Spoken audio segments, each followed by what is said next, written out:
What if everything you believe about money is built on a lie? What if the foundation of the dollar, the cornerstone of global wealth, was quietly moved, siphoned, and hidden from public view? And what if the $600 billion in gold that once backed our currency was secretly shuffled, repurchased with IOUs, and locked away, leaving the rest of us to chase worthless paper?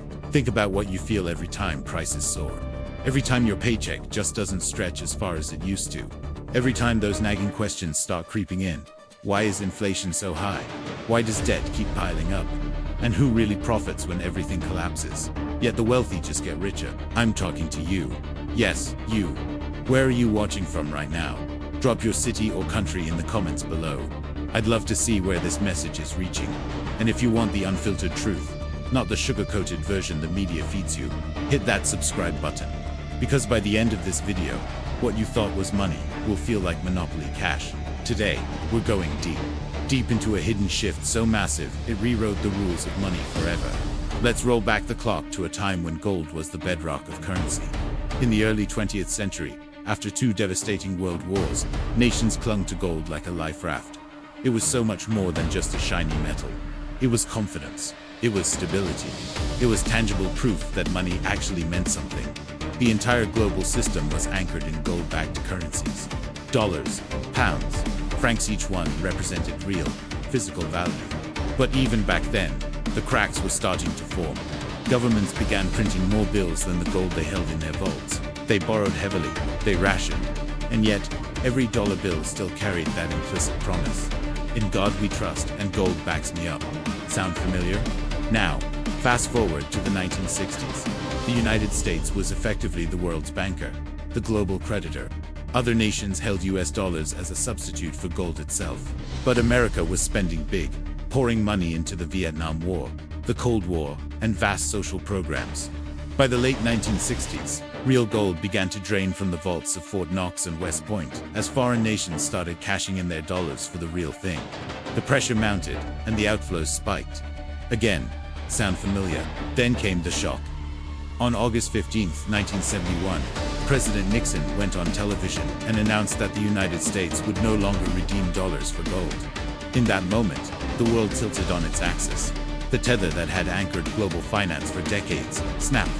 The official story was that they had to stop speculators and that inflation was just a temporary problem. The reality, the financial world had just entered completely uncharted territory, a pure paper system, backed by nothing but faith.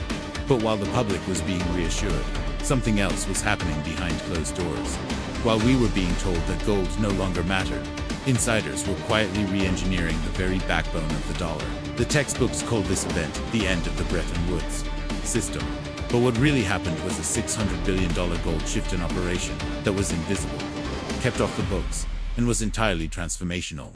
That gold didn't just vanish into thin air. It was locked away, repurposed, and turned into hidden collateral for a secret credit web that only the most powerful players could access.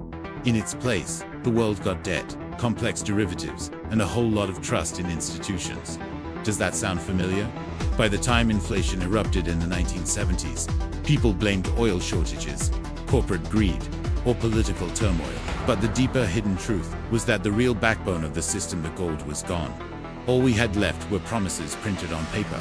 That's when the world of shadow banking, offshore finance, and secret central bank swap lines began to rise from the ashes.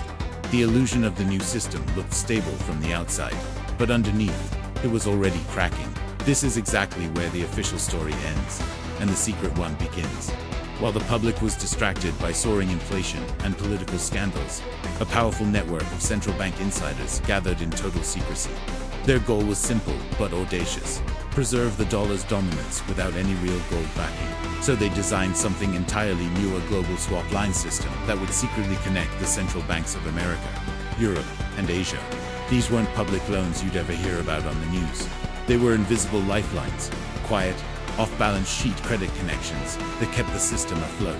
Behind the scenes, roughly $600 billion in gold was effectively exchanged, transformed into credit collateral that only the elites could access. From that day forward, world trade no longer ran on gold. It ran on trust, leverage, and a complex web of favors between central banks. To the public, it looked like progress. We saw floating exchange rates, booming international trade, and rising stock markets. What we didn't see was the invisible web of obligations and phantom reserves holding it all together. It looked like financial innovation, but in reality, it was the largest financial illusion in human history. And behind that illusion, there was a name, there was a group, and there was a single, pivotal decision that sealed the deal, changing the nature of money forever. You won't believe the name behind it all. The receipt for this massive shift is wilder than you can possibly imagine. Stay tuned for our next video, where we reveal who pulled the strings. Thanks for watching. Let's break down what really happened after 1971, and how a $600 billion gold shift created a quadrillion-dollar illusion. Imagine you're holding gold. It's physical, it's heavy, it's real. Then someone offers to swap it for a digital IOU, a promise backed by faith, not by metal. You agree, because everyone else is doing it. That's essentially how the modern dollar was born.